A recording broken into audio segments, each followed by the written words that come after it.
Ça me fait tellement, tellement plaisir. C'est un honneur, vraiment, de pouvoir prendre du temps avec vous, chère femme inspirante. Je suis Chantal Blanchette, je suis coordonnatrice du dossier santé pour le réseau de soutien à l'immigration francophone de l'Est de l'Ontario. Je suis aussi une maman avec des enfants à besoins spéciaux. J'ai une grande-fille qui est sur le spectre de l'autisme et j'ai un grand garçon qui est un diagnostic de ADD, déficit d'attention avec de l'anxiété généralisée, mère monoparentale aussi. Alors, c'est une réalité pas évidente, mais ça nous rend fortes, ça nous rend rempli de ressources, définitivement. Alors, c'est vraiment un honneur. Ça fait quelques mois que je travaille avec Christine, avec Famille Éclose. Quel organisme! Christine, c'est mon coup de cœur de cette année. Moi, je travaille avec beaucoup d'organismes, mais Famille Éclose et Christine, c'est vraiment mon coup de cœur. Et quel plaisir de pouvoir faire ça. Pas aujourd'hui, Christine. Alors, prendre place. Moi, je suis comme toute petite, je sais pas.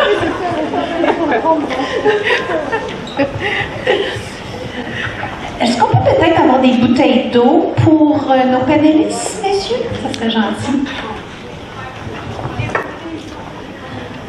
Alors, Christine nous a partagé quelques questions. Je pense que vous avez déjà commencé à réfléchir un petit peu à comment vous vouliez répondre à ça. J'aimerais commencer avec Inès.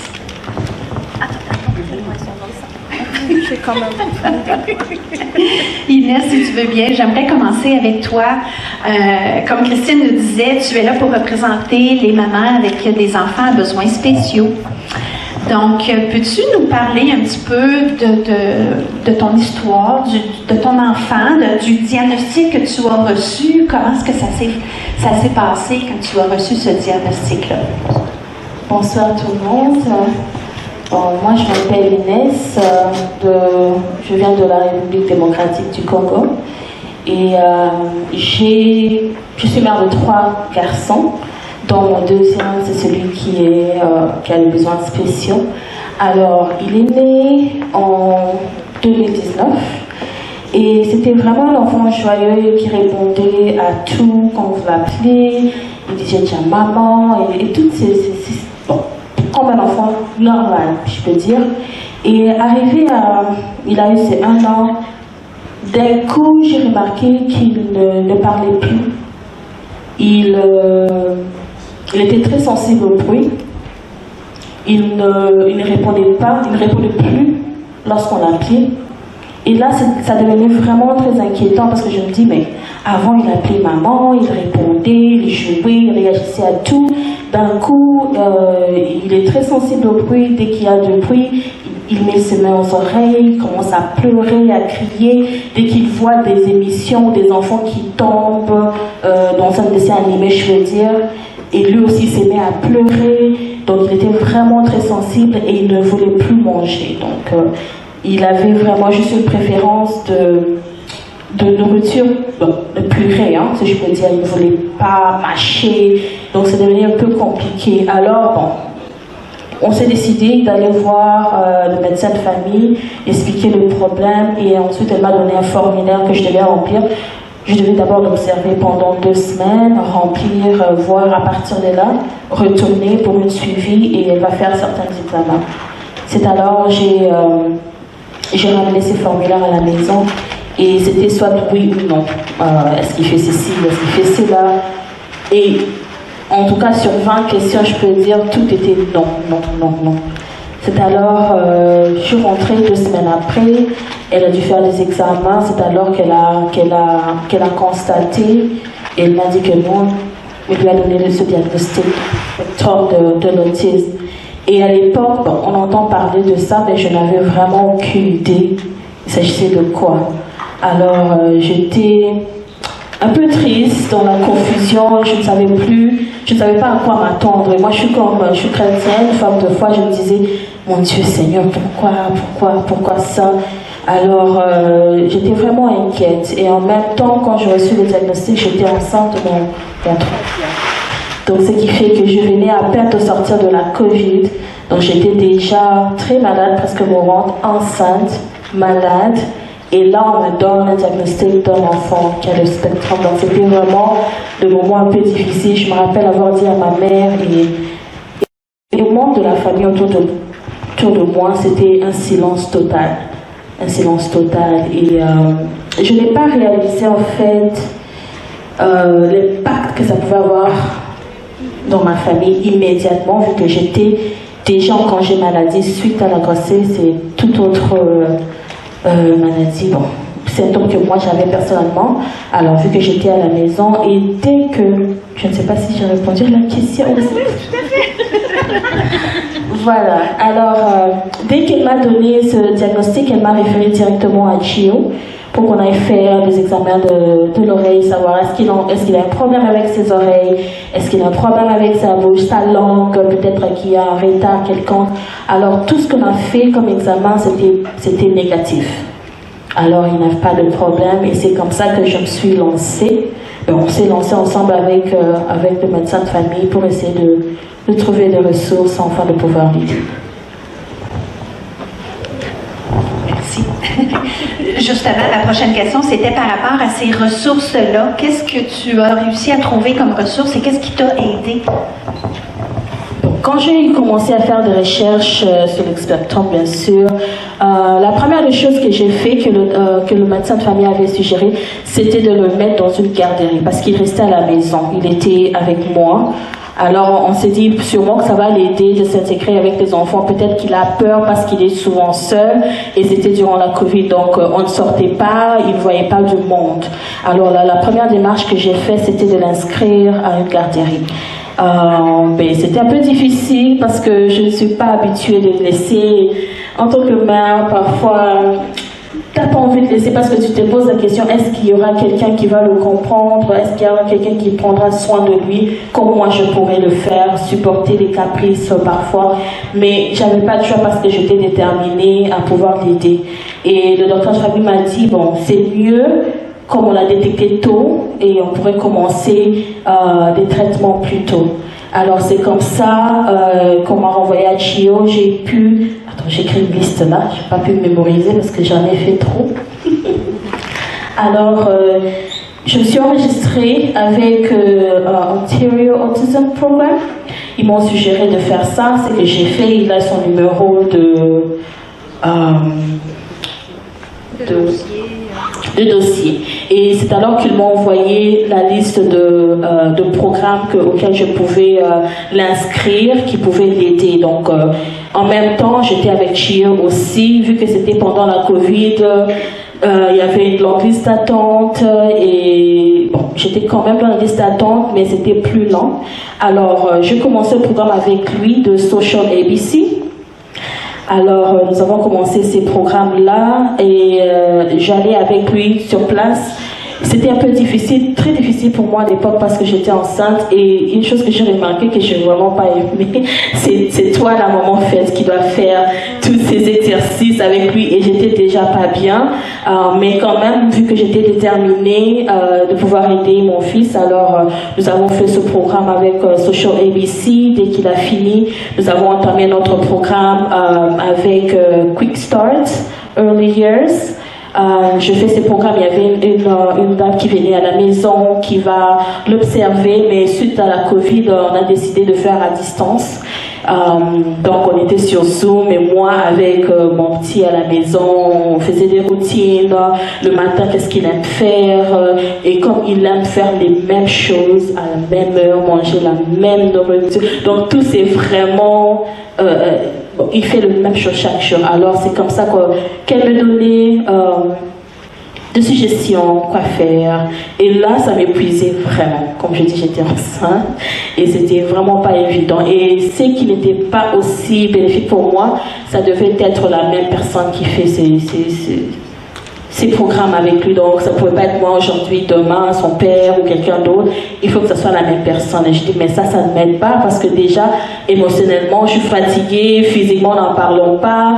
Et donc, je dois être la seule en train de faire tout ça. Mais je ne me suis pas arrêtée là. Je continuais. À chaque fois que je faisais le programme, j'entamais une autre. À chaque fois que je finissais un autre, je suis rentrée encore avec Social ABC. Et là, il y avait de progrès. Il y avait commencé à avoir de progrès. Et avec la garderie aussi, je me suis inscrite, je crois qu'ils sont là, SES, Service Coordination. Oui, alors avec eux aussi je me suis inscrite. Alors nous avons un social worker avec qui on travaille, qui venait à l'école, à la garderie, à chaque, je pense que c'était chaque 2 semaines, ils vont faire un rapport, ils vont donner des suggestions, ils vont m'envoyer ces rapports, me donner des suggestions, et c'est comme ça qu'on a vraiment pu travailler pour que mon fils puisse s'améliorer. Et je remarquais vraiment qu'il a commencé à avoir de changements.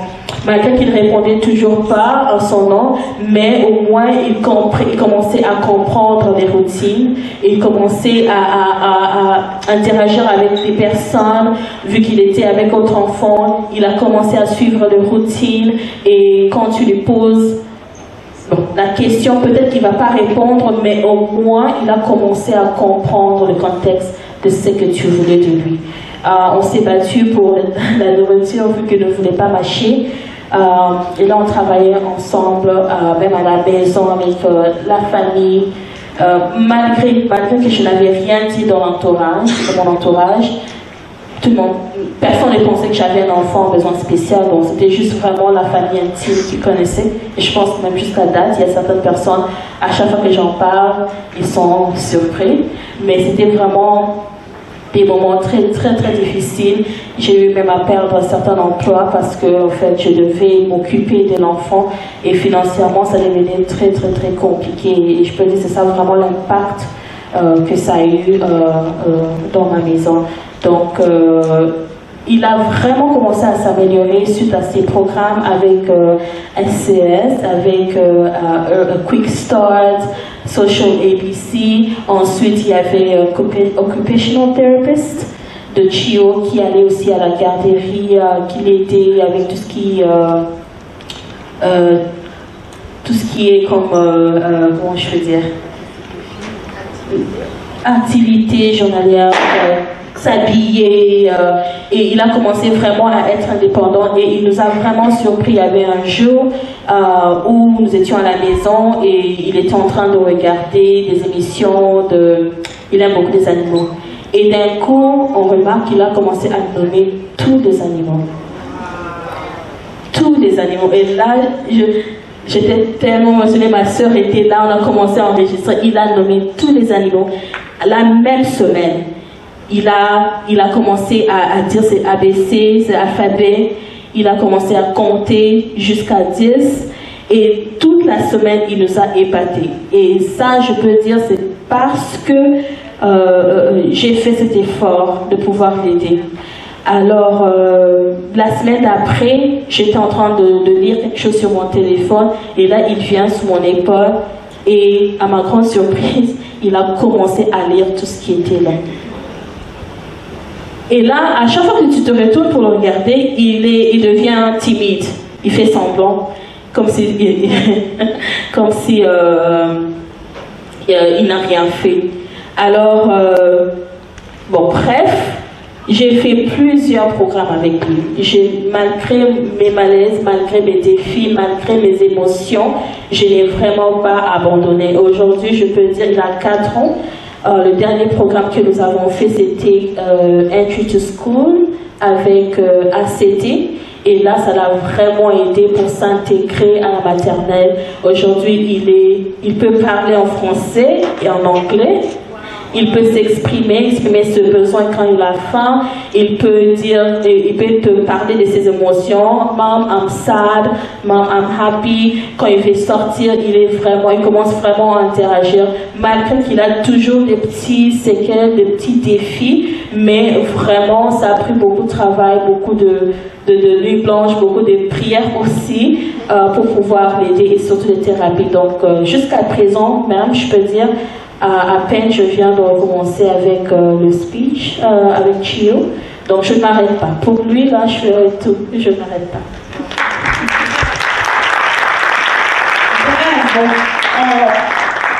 On associe souvent les mères avec le mot résilience. mais je pense qu'on devrait aussi les associer avec le mot détermination, avec le mot persévérance. Les mères, on a cette petite magie-là, cette détermination-là qui fait qu'on ne lâche pas malgré tous les obstacles. Alors, bravo à toi. Ma dernière question, j'aimerais savoir, quel serait ton besoin en ce moment? En fait, j'ai 2 questions. Quel serait ton besoin en ce moment?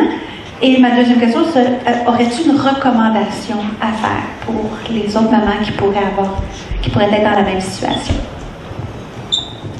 Bon, le seul besoin, je peux dire, nous avons plusieurs ressources pour les enfants, mais pas beaucoup de ressources pour les mamans. À moins que ça soit contraire, là, et quelqu'un me contredise ici pour me dire non, nous sommes là, voilà, il y a ceci, cela. Mais durant tout le processus, depuis que j'ai reçu le diagnostic, j'ai eu plusieurs ressources pour mon fils. Comme je dis, c'est un programme l'un après l'autre que je faisais. Mais dans le cœur de ces programmes, il y a eu peut-être de ressources pour les mamans, uniquement pour les mamans. Parce que parfois, comme je dis, c'était vraiment épuisant pour moi. Vu que la plupart du temps, c'était moi qui devais le faire, moi qui devais aller, et parfois je m'énervais, je posais la question, je dis mais pourquoi c'est moi qui dois le faire, mais et toi ton travail c'est quoi? Oui. Vous voyez, c'était vraiment épuisant émotionnellement, et parfois tu as juste besoin du repos, parfois tu as besoin de ressources, parfois tu as besoin de sortir, de faire quelque chose qui peut te rassurer, qui peut t'encourager, et je pense que c'est vraiment ça le besoin. On prend soin des enfants, mais celles qui prennent soin de ces enfants, ce sont des mamans, et les mamans ont besoin de soutien. Ils ont besoin de soutien. Et aux mères, une suggestion, peut-être que je pourrais dire, vraiment, ne restez pas dans votre coin. Lorsque vous avez des enfants à besoins spéciaux, il faut chercher des ressources. Si vous n'avez pas de docteur de famille, écoutez, il y a Google. Google peuvent aussi aider, mais c'est mieux de commencer plus tôt. Ne gardez pas des enfants à la maison. Ils doivent sortir. Ils doivent connaître des routines, ils doivent avoir une vie sociale. Et le plus tôt, ça serait mieux, je peux dire, parce qu'avec moi, aujourd'hui, je peux dire que mon enfant, il peut mieux communiquer parce que j'ai décidé de ne pas rester dans mon coin, de ne pas m'enfermer, de ne pas pleurer et de garder mon enfant captif, si je peux dire. Mais j'ai choisi de sortir, d'en parler. Et le plus que j'en parle, je découvre qu'il y a d'autres mamans qui ont ces mêmes besoins, qui ont ces mêmes défis. Et là, on peut s'encourager, on peut en parler. Et peut-être qu'elles ont des ressources que moi, je manque et ils peuvent m'en en donner. Et puis, voilà, nous allons aider nos enfants. Et un jour, ils seront aussi des grands dans la société, pourquoi pas. C'est ça le besoin de chaque maman. Oui. Je pense que donc, définitivement, Famille Close, avec son service de répit, doit certainement être un service qui pourrait répondre aux mamans qui reçoivent plein de services pour les enfants, mais c'est vrai. C'est-à-dire d'abord avec mon ex-mari et ensuite avec mes parents. Donc, c'était pas évident. Et mon ex-mari, ça s'est fait assez à court terme. Vous pouvez entendre mon accent. Je suis d'origine de la France et je suis venue vivre au Canada il y a presque 20 ans maintenant. Et très fière d'être canadienne. Et mon mari, en fait, on avait une relation depuis plusieurs années, on et off, comme on dit. Hein. Et il est venu au Canada. On a décidé de se marier au Canada, au Québec. La belle province du Québec, où on s'est installé. Et en fait, la grossesse a été une catastrophe totale de méchanceté, de plein de choses. Enfin, dès le soir du mariage, en fait, ça a commencé. Il y avait eu des petits moments qu'on ignore avant ça. On prend le coup que c'est, on vient dans un nouveau pays, c'est difficile, le pauvre, machin, blablabla. Ok. Et en fait, on outrepasse un peu des choses qu'on ne devrait pas accepter. Et c'est ce que j'ai fait, je l'ai payé un peu cher, parce que j'ai une grossesse en plus difficile, donc ça n'a pas aidé. Mais dans ma difficulté, j'ai eu de la chance. Ma mère, en fait, est intervenue. Et sous des dehors de sauveuse, en fait, après, elle est devenue le loup dans ma bergerie. C'est qu'en fait, elle est intervenue dans la relation, puisqu'elle venait en visite pour soi-disant m'aider. Finalement, elle a eu une altercation avec mon ex-mari, avec mon mari à l'époque. Et il a décidé de partir quelques jours après. Donc ça s'est fait très vite, j'ai eu de la chance. Donc j'ai survécu très bien, dans le sens où j'étais au téléphone, j'ai raccroché, il n'était plus là. Merci, au revoir. Un bébé de moins de 3 semaines, qui est très grand maintenant là-bas. Mais donc ça s'est fait, j'ai survécu. Après, après on passe en mode action, je pense. On est dans le mode, on est maman, allez on y va. Moi mon rêve c'était d'être maman, vie de famille. Tu sais, je voulais 4 enfants, on en voulait plus peut-être. Enfin bon, tu sais, de ce coup tout s'effondre, et puis bon, mais on avance. Et mes parents, soudés dehors, pareil, en tête et tout ça. En 2016, ils ont voulu la garde de mon fils, j'ai refusé. J'ai eu les services sociaux québécois sur le dos, pensant qu'il y avait un petit peu... il y avait une circonstance atténuante, il y avait des circonstances, encore le culturel qui avait joué dans cette décision-là. Et le Covid est arrivé, décidément ce Covid il a fait des petits ravages. Disons que j'ai commencé à m'imposer un peu plus, à m'affirmer comme maman et à me rebeller un peu contre mes parents, d'arrêter de critiquer. Pareil, c'est des pics, c'est des critiques constantes, c'est on n'arrête pas, c'est je suis nulle, et prends ta place de mère, et voilà. Et puis tu sais, ma mère elle a eu 3 enfants, elle était mère au foyer à l'époque, hein, mais maman... Dans ce temps-là, un petit peu, c'était la norme. Et donc, moi, j'ai lancé mon entreprise. Et moi, je ne peux pas gérer. Hein. De toute façon, j'ai une entreprise. Tu ne peux pas t'occuper de ton enfant, qui a des besoins spéciaux aussi. Donc, voilà. Enfin bon, vous rabâchez ça tout le temps. Puis au Covid, vous dites non. Je me prends en main. Mais en fait, je pense que c'est le danger, quelquefois, dans l'abus. En fait, on réveille un peu, peut-être, des choses qu'on ne devrait pas chez l'autre. Il y a des histoires plus tragiques où, malheureusement, les mamans, les femmes se font tuer. Et moi, je pense que j'ai attisé, sous mes dehors de rébellion, de commencer à me rebeller gentiment, mais à répondre, à leur dire non, je m'affirme. En fait, j'ai attisé leur désir de destruction. Donc en 2021, avec le Covid, pour mes besoins de mon fils, on a décidé d'aller en France, puisque l'école, là-bas, était en présentiel. Et double citoyenneté, j'ai dit, oh ben non, on fonce, on y va. Et en fait, je suis tombée droit dans le piège de mes parents, qui, même pas 10 jours après mon arrivée, j'avais un ordre du tribunal, comme quoi on m'enlevait mon fils. Donc voilà, vous arrivez tranquille, vous arrivez du Canada, et en fait j'ai découvert qu'ils ont essayé 4 tentatives au Québec de me faire enlever. Donc je sais pas pourquoi, allez savoir, la vie, les gens, ils sont jaloux, je ne sais pas, destructeurs au possible. Et donc ça a été un combat là de 2 ans, parce qu'on est rentré juste au printemps au Canada, et je suis encore en 2 poursuites judiciaires avec eux. Ça n'en finit pas. Ma mère a été vue à rôder près de chez moi. Mais on s'en sort. En fait, on va de l'avant. En septembre, j'ai décidé de me réveiller et d'arrêter de rester en profil bas. Parce qu'en fait, on est dans la crainte. On est dans une crainte constante. Moi, avec ma mère, j'ai grandi. Déjà, elle était autoritaire. Donc, j'ai quitté la maison très jeune pour aller faire de la compétition, pour quitter cet univers un peu qui n'était pas bon. Mais on grandit, on est maman. On se dit, on est adulte. On était, enfin je sais pas, je pensais pas que ça allait prendre des proportions comme ça a pris. J'avais déjà eu mon mari, j'en avais perdu un, mais moi j'en ai gagné 2 après. Donc vous voyez, donc vous dites c'est pas possible, qu'est-ce qui se passe? Mais on avance et là maintenant ça y est, j'ai repris le devant. Donc je me suis mise en rouge aujourd'hui pour montrer que allez, on y va, on prend le dessus sur la vie, les défis. Effectivement, d'entendre des histoires de personnes qui vivent des choses beaucoup plus tragiques, ça aide aussi. Du coup, tu sais, mon fils, je l'ai vu comme dans un film, dans une salle, hein, avec des personnes pendant 1 heure du temps. Ok, c'est pas facile, c'est un petit film, mais on s'accroche pareil à les prières. Oui, bah ça c'est la prière tout de suite. C'est Seigneur, ok, aide-moi, parce que là, il n'y a plus rien. Il y a tout mon univers qui s'effondre. Donc, et les amis. On en garde, il y en a certaines qui disparaissent. Du jour au lendemain, vous avez un problème, il n'y a plus personne. La famille, ben moi j'ai perdu en 20 minutes parce que j'ai dû quitter. On était en isolation après le Covid, je vous remets un peu en arrière. Il y avait le couvre-feu, donc il fallait que je quitte en 20 minutes, que je prenne mes affaires, que je quitte la maison où je restais en isolement avec mon fils en attendant qu'on prenne un appartement. Donc 20 minutes, j'ai perdu en fait dans mes parents et finalement ma sœur a décidé de rien faire et mon frère s'est monté contre moi alors que ça fait plus de 20 ans que je ne l'ai pas vu. Donc vous voyez, la vie vous surprend, mais on avance. Donc moi qui étais contente, j'en avais un perdu, c'était bon débarras, ben, en fait, vous voyez, mais c'est parce qu'il fallait que je travaille sur moi aussi. Il fallait que j'apprenne à mettre des limites.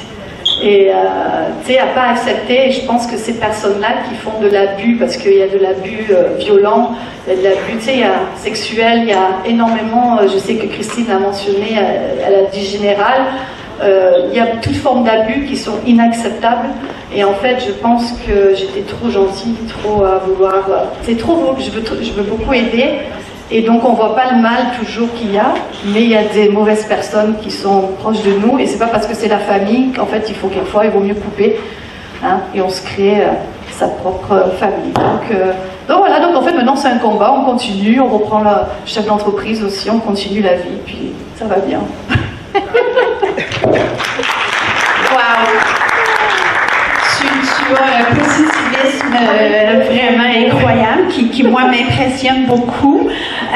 Tu as parlé de ta spiritualité un petit peu à travers tes prières qui t'a aidé, de partir ton entreprise, je pense, t'a aidé. Qu'est-ce que tu as fait d'autre pour t'occuper de toi puis réussir à avoir cette force-là à l'intérieur puis dire non, moi je continue puis oui, la vie m'amène ces obstacles-là, mais je continue. Je pense que je vais revenir à ce que tu as dit, à ce que tu as partagé aussi, ce que Sarah a dit aussi un peu plus tôt. Je pense que les femmes, on est fortes. Hein, c'est nous qui faisons les bébés, ok, hein, ils sortent de chez nous, ok, parce que nous on subit la douleur, tu sais, je pense que... Non, c'est ça, je pense qu'on est plus fort que ce qu'on pense. Ce qu'on dit, vous connaissez Nietzsche qui disait... c'est pas ce qui nous tue qui nous rend plus forts. Enfin, je sais plus ce que je connais plus en anglais qu'en français, la française, canadienne. Aïe, aïe, aïe. Mais moi, je dis le contraire aussi. C'est ce qui nous tue pas qui nous rend plus forts. Ok, donc ça va un peu dans les deux sens. Et en fait, si tu veux, je pense que quand on a un enfant, en fait, on n'a pas le choix. Je pense qu'il faut aller de l'avant. Et puis moi, honnêtement, c'est lui qui m'a sauvée. Tu sais, en fait, pour mon ex-mari, ce qui s'est passé, c'est qu'il a fait un dédoublement de la personnalité en direct. Donc j'ai pris la décision de divorcer après 9 mois de mariage, un bébé, mais c'est lui qui m'a, tu sais, moi tant qu'il s'en prenait à moi, je pense que j'acceptais, tant que ça tombait sur moi, je sais pas pourquoi, c'était comme si je méritais, mais je l'acceptais, je le faisais, mais là il commence à prendre notre bébé puis à le jeter dans le berceau, non là ça a été, là tu le touches pas là. Donc tu vois, et ça a peut-être déclenché ma mère qui a tout ça, et pareil, le combat que j'ai fait depuis 2 ans, tu sais, c'est lui aussi. Tu sais, c'est pour lui, tu sais, je veux qu'il voit que dans la vie, ben, c'est pas facile. Mais on s'accroche, on se bat. Et j'ai beaucoup cherché d'aide aussi quand même. Moi qui suis un peu, énormément casanière, j'aime bien rester à l'intérieur. Et c'est vrai que là, par contre, je suis allée à l'église. C'est vrai que je suis croyante hein, de nature. Tu vois, j'ai la foi.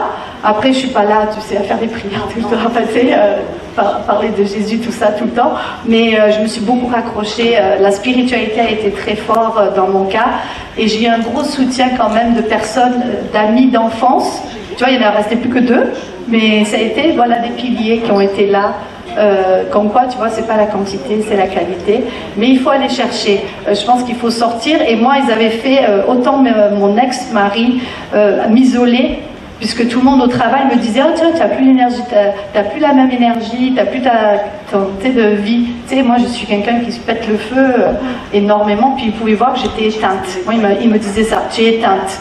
Tu sais, et je réalisais pas trop l'impact qu'ils faisaient autour de moi. Et mes parents en fait aussi de me faire venir en France. Alors que tu sais, ça faisait plusieurs années que j'étais plus là-bas.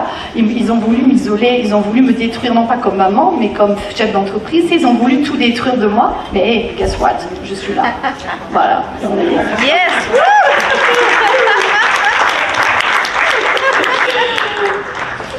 J'ai l'impression que nos 2 ex étaient frères. Je sais pas, là, mais...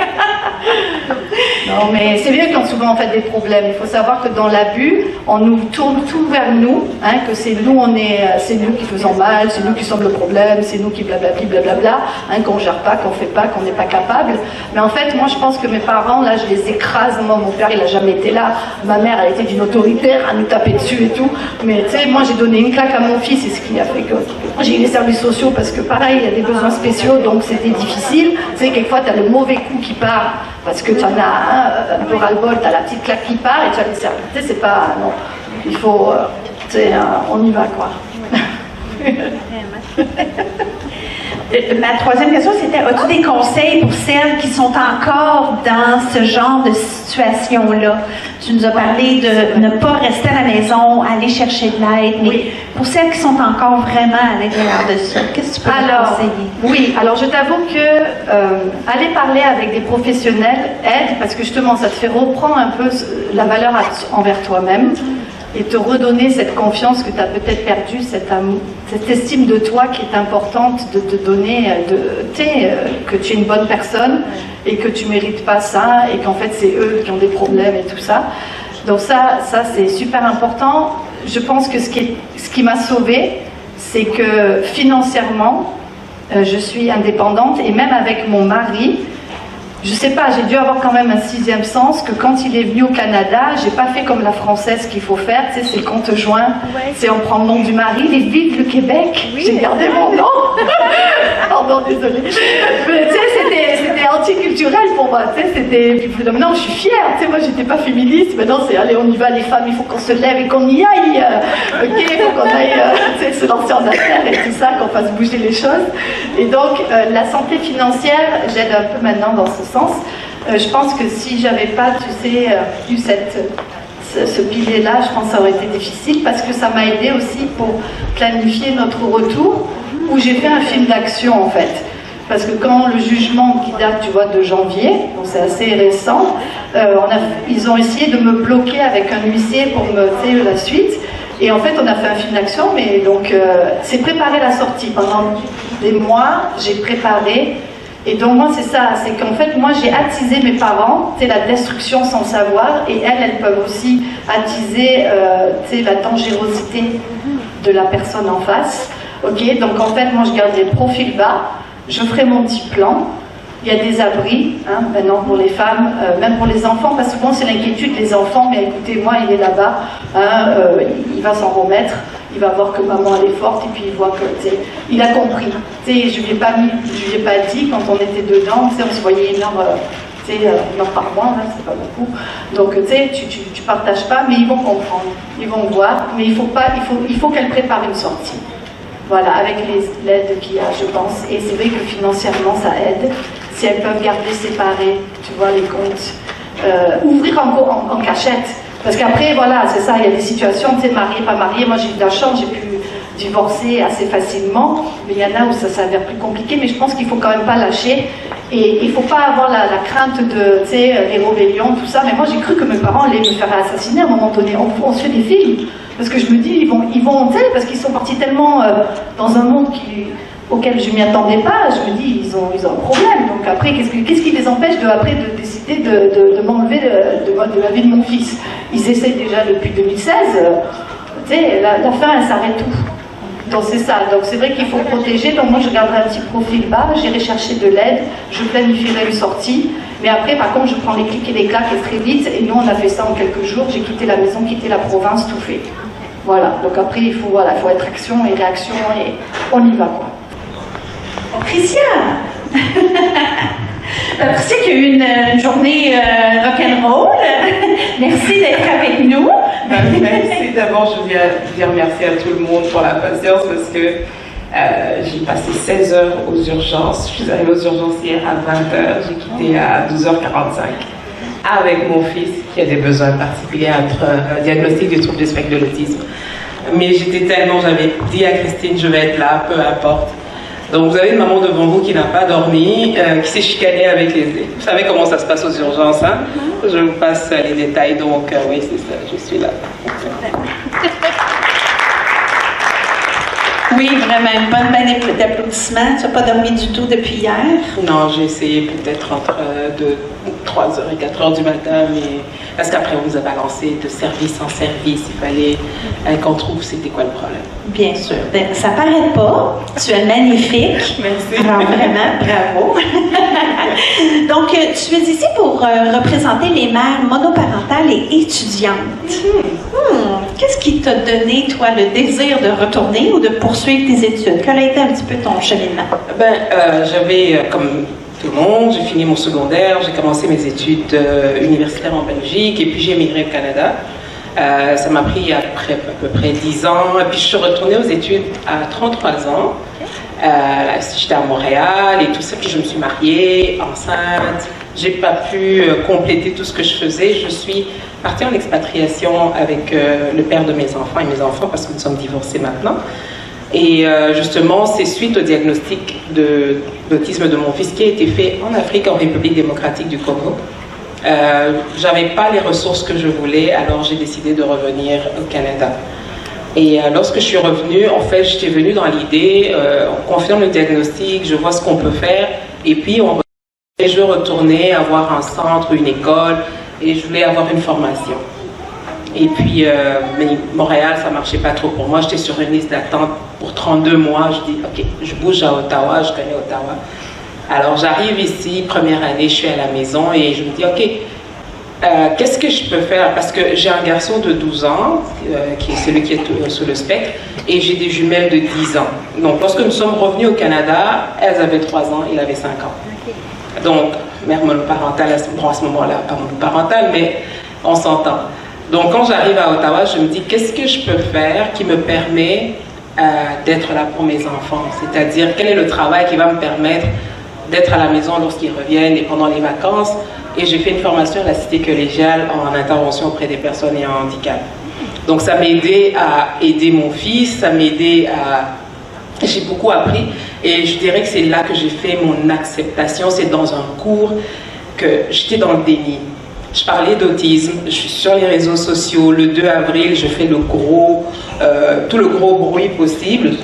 Mais au fond de moi, ça choque les gens quand je dis, je croyais encore à tout ce qu'on me disait, je croyais encore au miracle, qu'un matin il va se réveiller, il va parler, et puis l'autisme va disparaître. Mais c'est pendant un cours que j'ai accepté.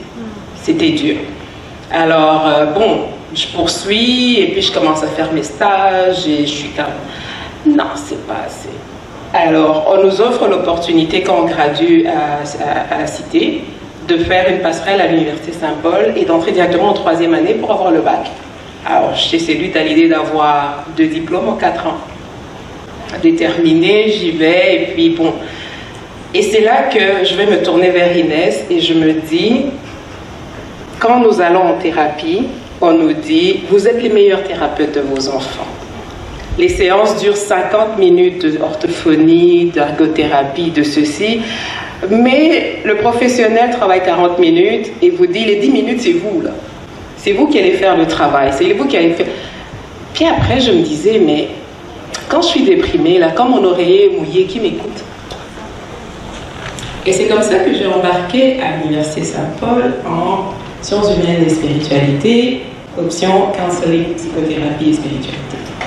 Donc l'idée c'était, ok, je vais en savoir un peu plus, parce que j'accompagnais déjà beaucoup de mères, beaucoup de pères, des familles, par rapport à mon expérience, mais je trouvais que c'était pas assez. C'est bien de parler de moi, mais je trouvais qu'avoir une formation académique, quelque chose de professionnel, allait me permettre. J'ai travaillé dans les écoles, je suis suppléante dans les écoles catholiques pour les classes distinctes. Et puis, bon, lorsque j'ai eu mon bac, avec grande distinction, je suis comme, c'est pas assez. Parce que c'était toujours ce désir-là de dire, en fait, il y a beaucoup de choses qui se sont imbriquées. Et d'ailleurs, quand je vois CFS, j'étais là avec eux. Lorsque moi j'ai été dans le besoin, lorsque j'ai eu besoin d'avoir du support en tant que femme dans un processus de divorce assez difficile, c'est eux qui m'ont aidée.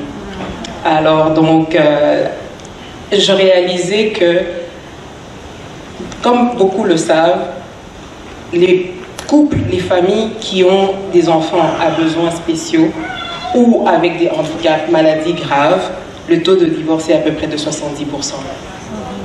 Parce que souvent, qu'est-ce qui se passe? Ce n'est pas le diagnostic, ce n'est pas la maladie qui conduit au divorce. C'est tout ce qui vient avec, la fatigue, le surménage. Moi, je me rappelle que me maquiller, m'habiller, ça ne m'intéressait pas. Et j'avais oublié dans mon processus que j'étais une épouse. J'étais devenue une mère et j'ai oublié que j'avais d'autres enfants. Et c'est ainsi que je me suis dit, ok, je vais faire quelque chose où je peux aider les enfants, mais je veux aussi aider les parents. Et c'est comme ça que je fais ma maîtrise actuellement en counseling et psychothérapie, avec option couple, famille et individu. Et actuellement, j'ai déjà commencé à avoir des clients. Donc j'ai des clients autistes adultes, totalement fonctionnels.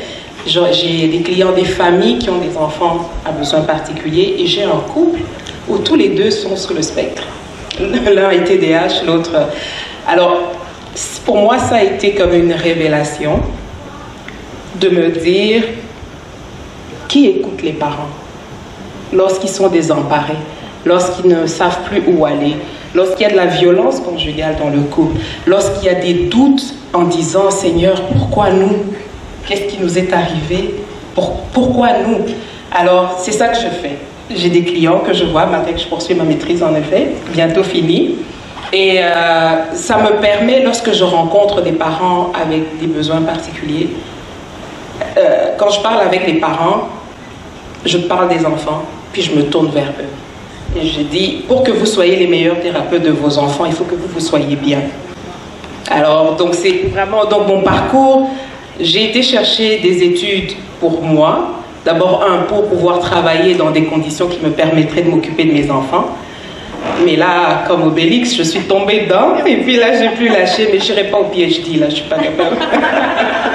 Donc, c'est un peu ça l'histoire de mes études. On est vraiment, oui, bravo. Le mot avec Patricia, c'est humilité, je crois. Je pense que les mères, on a aussi cette force-là, on a cette humilité-là de dire, je vais aller chercher de l'aide, puis je vais travailler sur moi pour mieux répondre à mon enfant. C'est ce que je reconnais beaucoup chez toi, à part la résilience, la détermination, la persévérance, le positivisme. Il y a beaucoup d'humilité. Ce que j'ai envie de dire, quand vous êtes parent d'un enfant qui a quelconque problème, quand vous côtoyez des personnes, ça vous met tellement par terre, ça vous enlève toutes les prétentions de la vie. Parce que moi, je me rappelle un jour, je dis au bon Dieu, on ne s'était pas entendu comme ça. Tu m'as toujours dit que j'allais être mère, je vais avoir des enfants. C'est pas le deal qu'on fait là. Là, je fais quoi avec cet enfant? Dans des moments comme ça, et après tu te dis, j'ai beau avoir mes diplômes, j'ai beau avoir le super beau mariage, la belle maison, mais cet enfant me rappelle que je dépends de tous les organismes qui sont là. Je me dois de connecter avec l'école, je me dois d'être gentil avec les éducateurs parce que c'est eux qui sont avec mon enfant. Alors que quand je regarde mon enfant, des fois j'ai envie de dire, toi je t'aime mais je n'aime pas ce que tu fais. Alors imaginez quelqu'un qui s'occupe de votre enfant, que ce soit la gardienne, que ce soit la cousine, que ce soit votre mère, que ce soit les éducateurs. Eux ils peuvent le détester. Donc oui, ça prend beaucoup d'humilité. Merci pour ce bon conseil. Patricia, est-ce que tu peux nous parler un petit peu de ta gestion de ton temps, de la maison, de tes tâches de maman en étant étudiante aussi? Parle-nous de cette gestion. Je pense que quand j'aurai fini mes études, je vais m'asseoir avec mes enfants et puis faire mon mea culpa pour n'avoir pas respecté les 5 fruits et légumes par jour. Et puis, je pense que j'ai enrichi pizza et puis McDo. Et puis, il y a des jours où je me sens coupable de ne pas les nourrir correctement, mais qu'est-ce qu'on fait? Ils grandissent pareil. De toute façon, mes filles de 10 ans sont plus grandes de taille que moi, donc j'ai pas... Mais d'abord, retourner aux études, peu importe qu'on ait des enfants à besoins spéciaux ou pas, c'est un projet de vie. Surtout, je retourne à 44 ans. Je vais avoir 50 bientôt. Donc, on est fatigué. La préménopause est là. On ne retient plus les choses comme avant. Quand il faut faire des travaux, si je n'ai pas trouvé quelqu'un pour garder mes enfants, quand le prof décide qu'on va avoir un cours à 19h et que la babysitter, et puis, ok, je me suis entourée des personnes exceptionnelles. Il y en a une qui est dans la salle, ma soeur, elle est là, Caroline. Ça prend d'avoir un réseau, des gens qui peuvent répondre au téléphone immédiatement. Lorsque vous êtes sur l'autoroute et que la garderie va fermer à certaines heures, il faut qu'il y ait quelqu'un dans les parages, un parent qui est capable de prendre vos enfants. Lorsque je donne à aller, j'appelle l'ambulance à 21h et que mes 2 filles, il faut qu'il y ait quelqu'un qui soit capable de répondre au téléphone immédiatement. Ce sont des sacrifices à un moment donné, parce que ça coûte de l'argent. Mais Dieu merci, on est en Ontario, on a quand même des supports financiers assez intéressants. Je vois coordination des services, ils sont là. Je leur ai parlé cette semaine parce qu'il y avait urgence. Donc, on a quand même, moi j'ai quand même le fait que mes enfants sont au service de garde, c'est payé par la ville d'Ottawa. Le prêt et bourse me permet d'avoir quand même des fonds pour pouvoir mettre mes enfants en service de garde.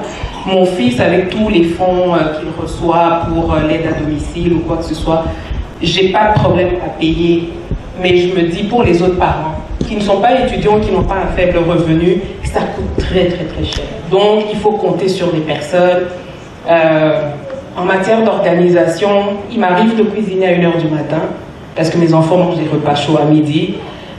Il m'est déjà arrivé de traîner mes enfants au supermarché parce que bon, j'avais oublié d'acheter du jus ou quoi que ce soit. On est en Walmart, il ferme à 23h, il faut y aller. Donc ça. Est-ce qu'il y a une organisation? Je ne sais pas s'il y a une organisation. On fait avec ce qu'on a. Oui, il y a parfois des larmes de frustration, parce qu'on voit qu'on sacrifie les enfants. Et en plus, j'ai un enfant à besoin particulier qui est non-verbal, on vient de lui trouver du TDAH et il a des troubles obsessionnels compulsifs. En ce moment, je suis en train de me battre avec mon propriétaire parce qu'il y a destruction de propriété. Donc, pendant que je suis sur Zoom en train... Et moi Covid m'a aidé, en fait.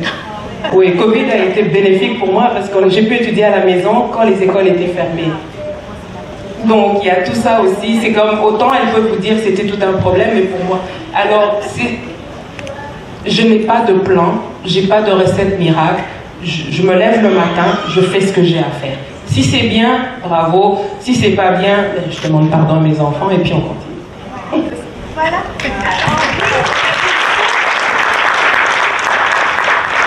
Je pense, ça me donne l'impression que la bonne recette pour toi, c'est le lâcher prise. Puis je pense que c'est important comme maman, avec des enfants, à besoins spéciaux, de toutes sortes de situations qu'on vit, on a beaucoup de lâcher prise à faire. Puis choisir nos batailles. Comme tu dis, de donner de la pizza 2 soirs par semaine, peut-être, c'est de choisir ta bataille, c'est de faire un lâcher prise, tout en sachant que tes enfants vont très bien finir. Là, hein? Exactement. Et je dois dire une chose aussi, moi j'ai été en thérapie. J'ai fait 2 dépressions majeures, j'ai été médicamentée, j'ai pas honte de le dire, j'ai demandé de l'aide, j'ai été en thérapie. Alors quand je reçois des parents, des femmes, des étudiants en thérapie, parce que c'est ça que je fais maintenant, je ne peux donner que ce que j'ai reçu. Je ne peux donner que ce que CFS m'a donné. Et c'est de leur dire, écoutez, faites de votre mieux, parce que le pire, c'est de faire un burn-out. Votre mariage va en pâtir, vos enfants vont en pâtir. Alors, il n'y a pas de superwoman, il n'y a pas de superman. On fait ce qu'on peut, parce qu'il y a des tuiles qui nous tombent sur la tête. Et parfois, qui a eu un mot d'emploi pour comment on fait avec les enfants? Personne. Et qui a eu un mot d'emploi avec les enfants à besoins particuliers? Personne. Donc, on fait avec ce qu'on a.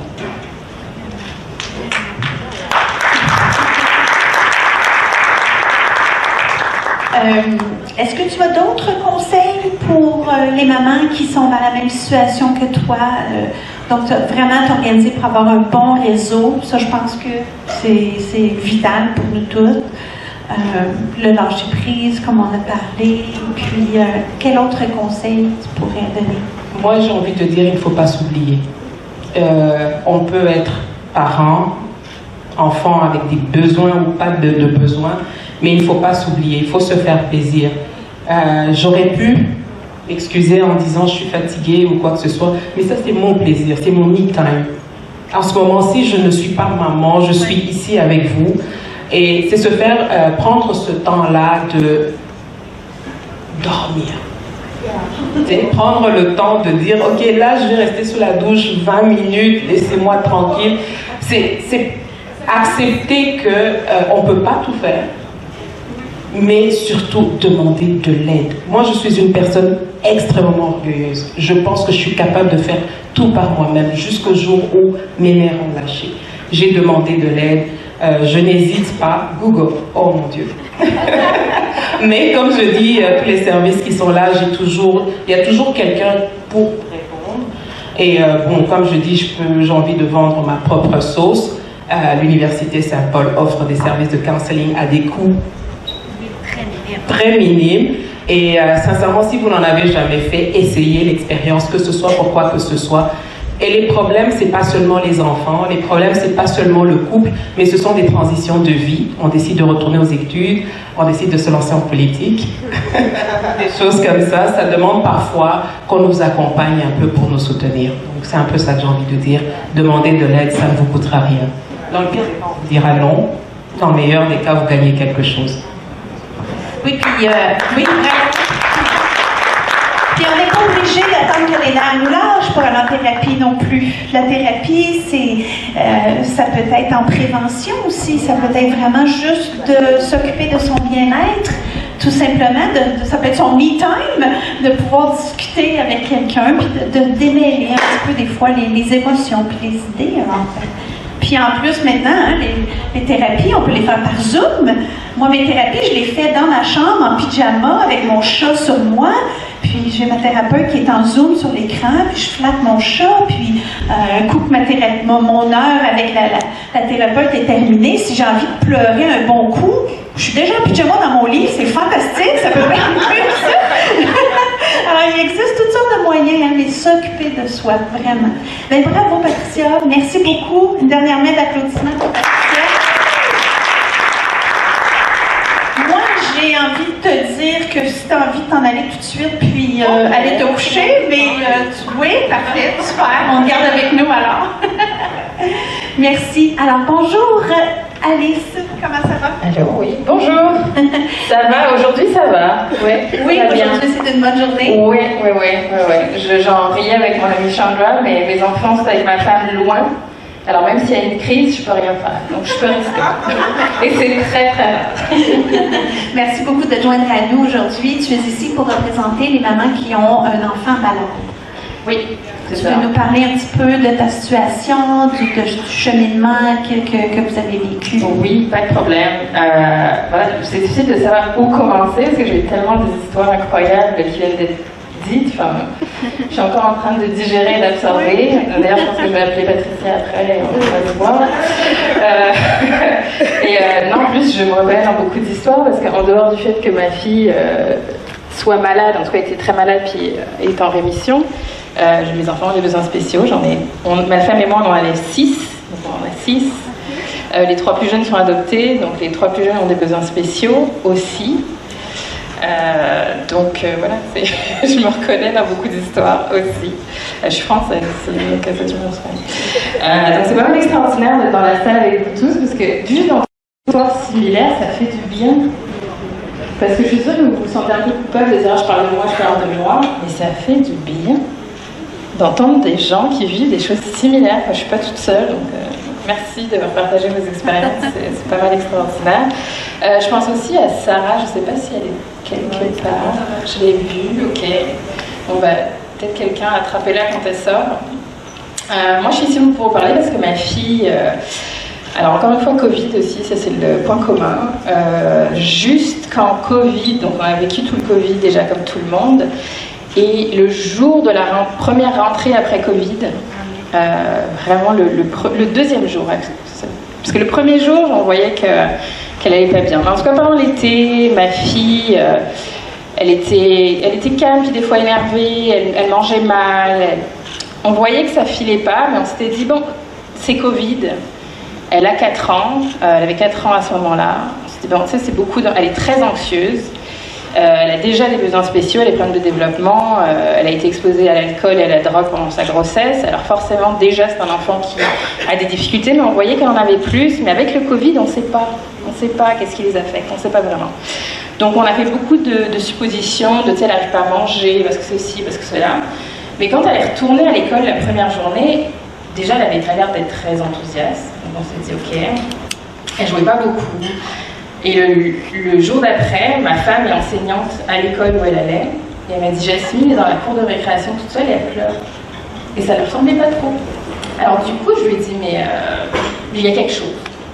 Et je pense que j'en ai parlé à des mamans aussi qui ont des enfants qui ont eu des maladies, et en tant que maman, en tant que parent, il y a quelque chose, on sait qu'il y a quelque chose. Et j'ai dit à ma femme, il y a quelque chose, je l'emmène à Chio, je veux qu'on voit s'il y a quelque chose, s'il y a un problème ou pas. Et donc on va à Chio, je décris la situation, je leur dis elle mange mal, elle a stressé, elle joue pas trop, on pense que c'est ça, elle a des problèmes de constipation, c'est peut-être ci, c'est peut-être ça. Ils disent ok, on va aller faire, c'était comme une image, on va aller voir ce qui se passe. Ça prendra pas longtemps, ils me disent ça prendra 15 minutes, quand je serai partie, on va voir ce qui se passe, pas de problème. Je dis ok. On s'allonge, je commence à faire l'examen, et là ça dure 1h30 avec chose, je me dis bon, et j'ai rien pensé, mais bon, 1h30, c'est long quand même, je sais pas ce qu'ils ont vu. Et donc ils nous renvoient dans notre chambre, et là il y a un médecin qui vient, encore, ça faisait comme peut-être, parce qu'on a été aux urgences, donc c'était comme 6 heures, ensuite bon bref, c'était long, comme on le sait, malheureusement les hôpitaux sont mal financés, donc c'est long. Et un médecin est venu, et moi je voyais sur son visage tout de suite que c'est pas une bonne nouvelle, parce que normalement les médecins, ils veulent pas ces êtres humains, donc quand ils arrivent, je dis ça va, je dis si vraiment ça va, c'est qu'il va me dire ça va pas. Et là, le médecin m'annonce que ma fille a un cancer. Que ma fille a un cancer qui a l'air extrêmement sérieux, qui est assez avancé, que ses examens montrent qu'elle a besoin d'une transfusion immédiatement, parce que son taux de globules est vraiment très bas, que c'est pour ça qu'elle a du mal à respirer. Moi, je crois qu'elle avait précédent, elle n'arrivait pas à respirer à cause de son système sanguin. Donc c'était transfusion tout de suite, et il a fallu que j'appelle ma conjointe aussi pour le dire, et ma conjointe est survivante elle-même du cancer du sein. Elle ne souhaite pas une chimiothérapie à son pire ennemi, comme elle dit souvent, parce que lui annoncer ça a été assez difficile, et là on est embarqué dans des traitements extrêmement longs et compliqués, parce qu'au début il lui diagnostique un cancer du rein, qui est un cancer qui est assez courant chez l'enfant, qui soigne assez bien, mais aussi il voit qu'il y a une partie de la tumeur cancéreuse qui est proche du cœur. Donc on a commencé par une opération ouverte du cœur, et ils ont voulu commencer son traitement de chimiothérapie tout de suite. Alors ils l'ont fait, et la chimiothérapie n'a pas du tout répondu des 2 premiers traitements. Alors là, ils ont dit c'est pas normal, parce que ce cancer-là répond extrêmement bien à cette chimiothérapie. Et donc ils ont fait une biopsie, qui était aussi très risquée, parce qu'elle était aux soins intensifs à ce moment-là. Et il s'avère qu'en fait, il avait mal diagnostiqué, et le cancer qu'elle avait était beaucoup plus grave que ce qu'il pensait. C'était un cancer stage 4. Extrêmement difficile à guérir, extrêmement difficile à traiter. Et au début, on nous avait annoncé 6 mois de traitement, et avec ce diagnostic-là, c'était 18 mois de traitement. Et 18 mois de traitement hospitalisé, à l'hôpital, pendant Covid. Donc j'ai vécu pendant des mois avec ma fille à l'hôpital, isolée, sans visite, sans activité non plus, malheureusement. On a eu 2 séjours à Toronto aussi, parce qu'elle a eu une greffe de cellules souches, qui est aussi un traitement qui est incroyablement difficile. Je pense que c'est la pire chose que j'ai vécue de ma vie. Donc on a vécu presque 3 mois à Toronto, aussi à Covid, isolée, dans une ville anglophone. Ma fille est francophone, on est complètement francophone à la maison. Ça aussi, c'est un défi énorme dans les hôpitaux de la province, parce que les enfants francophones sont très mal desservis. Les services sont très minimales. Et il y a peu d'empathie, parce que les hôpitaux, c'est des grosses machines. Alors même si vous dites, mon enfant est francophone, il a besoin de services en français, mais tu sais, eux, ils sont dépendants de ce qu'ils ont. Donc, ils font ce qu'ils peuvent. Moi, ma fille, elle a eu 2 fois d'opération avec que des gens qui parlent anglais. Donc, et nous, on n'a pas accès aux salles de réveil encore, tu sais, après. Et donc, du coup, elle se réveille avec des gens autour qui parlent anglais. Vous imaginez, vous êtes endormi pour une opération, vous vous réveillez, on vous parle chinois. Mais c'est des enfants. Ça, c'est terrible comme réalité. J'ai vécu dans un hôpital au contact de médecins pendant des mois et des mois, des infirmières pendant des mois et des mois. Et d'ailleurs, je tiens à dire que les infirmières sont des personnes extraordinaires. Extraordinaires. Pourquoi c'est pas elles qui sont riches, à qui on donne tout l'art, mais je n'aurais pas survécu sans les infirmières. Le système de santé repose sur leur sacrifice. Elles vont toujours au-delà de ce qu'on leur demande. Pour que les enfants soient heureux, pour que les enfants soient bien, pour que les parents soient capables de respirer, Moi, j'ai des histoires incroyables d'infirmières et... Alors par contre, les médecins, j'en parlerai pas. Non, les médecins sont très bons à faire leur métier de façon théorique, mais l'humain, c'était pas leur fort, donc c'est pas mes personnes préférées. Mais ils sont très très utiles, ça c'est vrai. Et donc c'est ça, donc 18 mois de traitement à l'hôpital, long, compliqué, difficile. Ça a été ma vie, j'ai vécu dans des valises pendant des mois et des mois. J'ai dormi sur des sièges qui se déplient pendant des mois et des mois. J'ai dû trouver des solutions. Je devais m'occuper de ma fille aussi, donc j'étais à temps plein. C'était 7 jours sur 7, 24 heures sur 24. Je suis moi-même devenue un petit peu infirmière parce qu'on m'a appris, malheureusement, c'est que la pénurie de personnel, il y a des fois où il faut que les parents soient capables de faire certaines choses. Et comme je dors là la nuit, je suis là tout le temps. Ou quand je la ramène à la maison, des fois, il faut que je sache faire des piqûres, il faut que je comprenne comment on branche des choses, comment on répare les machines, tout ça. Ça, c'est la réalité des parents dans le système de santé qui est mal financé, en fait. C'est vraiment... ça fonctionne parce qu'on compense. Ça fonctionne parce que les gens sont prêts à faire plus que ce qu'ils sont payés à faire. Ça fonctionne parce qu'on fait des sacrifices. Et donc, au final, on s'en sort, mais ça a toujours un prix. Alors, je vous rassure, ma fille va bien aujourd'hui.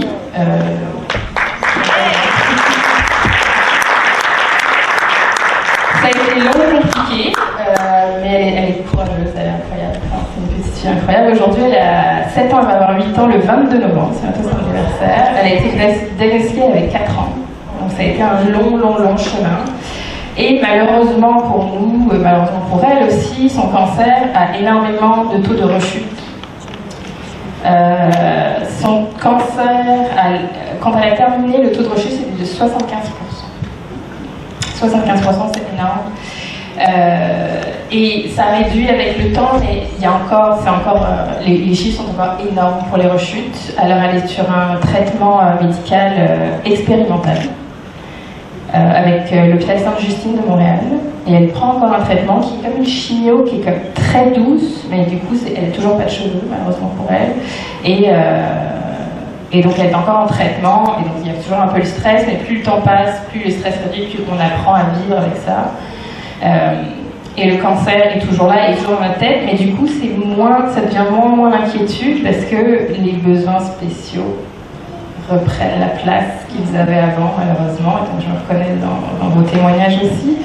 Parce qu'en ce moment, le défi, c'est ça, c'est vraiment de gérer entre la maladie, puisque la pauvre, il faudrait que vous la rencontriez, elle est extraordinaire, elle est magnifique, elle est tout, mais elle n'a vraiment pas gagné à la loterie de la vie, j'ai envie de dire.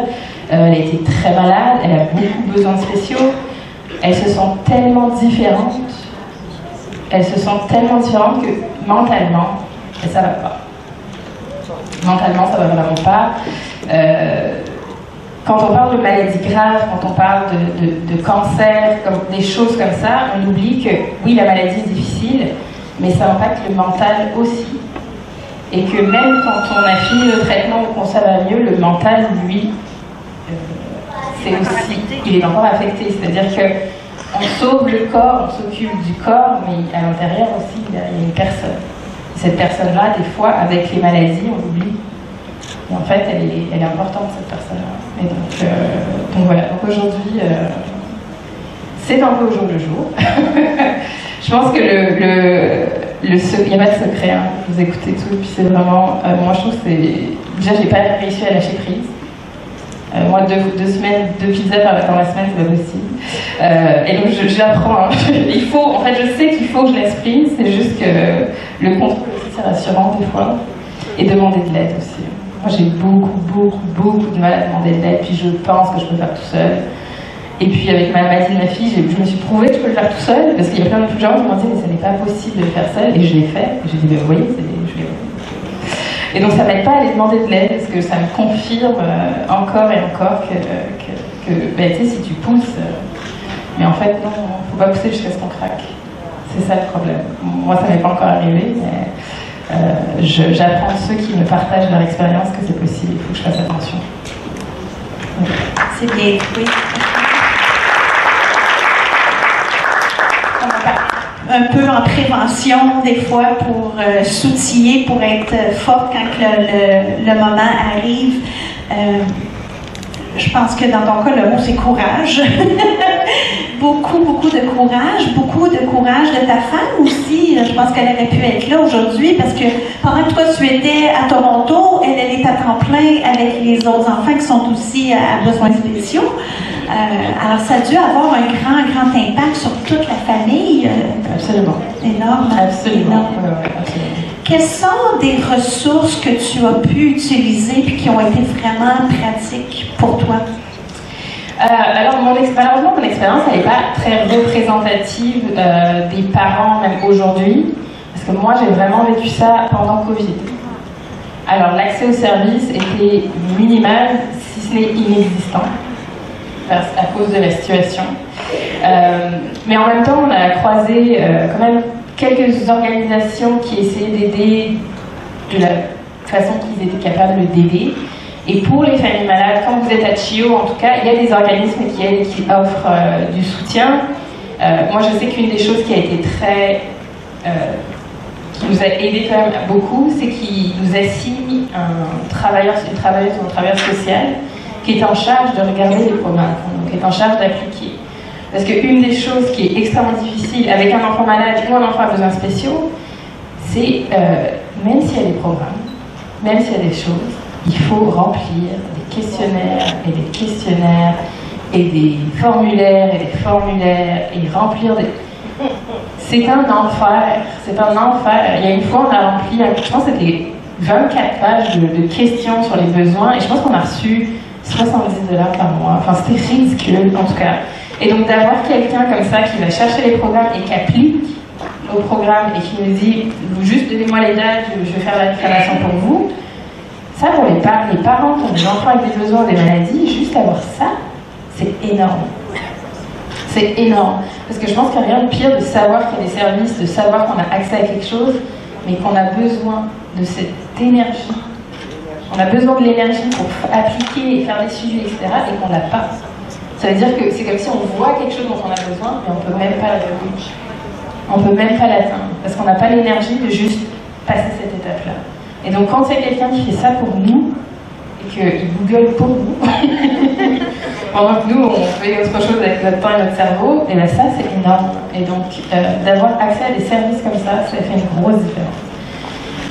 Aussi d'avoir des associations qui pensent à la famille et pas juste à l'enfant. Ça c'est important. Parce que même avoir des organismes qui pensent aux frères et sœurs, ça c'est rare, alors que les frères et sœurs d'enfants malades ou à besoins spéciaux, ils sont énormément impactés. Parce que souvent, déjà, on les oublie, on n'a pas le temps. Il faut qu'ils aident, s'ils peuvent. Il faut qu'ils sont victimes aussi des fois des comportements ou des situations. Comme j'entendais Patricia, moi j'ai une de mes filles qui a des comportements très violents ou agressifs et qui agresse régulièrement ses frères et sœurs aussi. Et ça c'est difficile pour eux. Et donc on se bat pour aller chercher des ressources pour leurs frères ou leurs sœurs ou l'enfant qui a des besoins spéciaux. Mais eux, qui est-ce qui pense à eux aussi?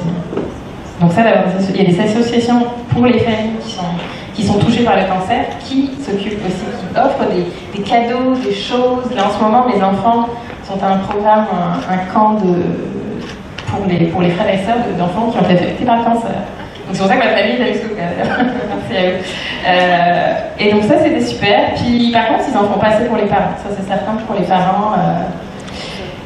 il n'y a pas grand-chose, malheureusement, mais ça change, puis heureusement que Christina essaie d'y penser. Ça, c'est super, parce que oui, je pense que c'est un travail tellement important d'avoir des gens qui pensent à nous, parce qu'en fait, nous, on ne pense pas à nous.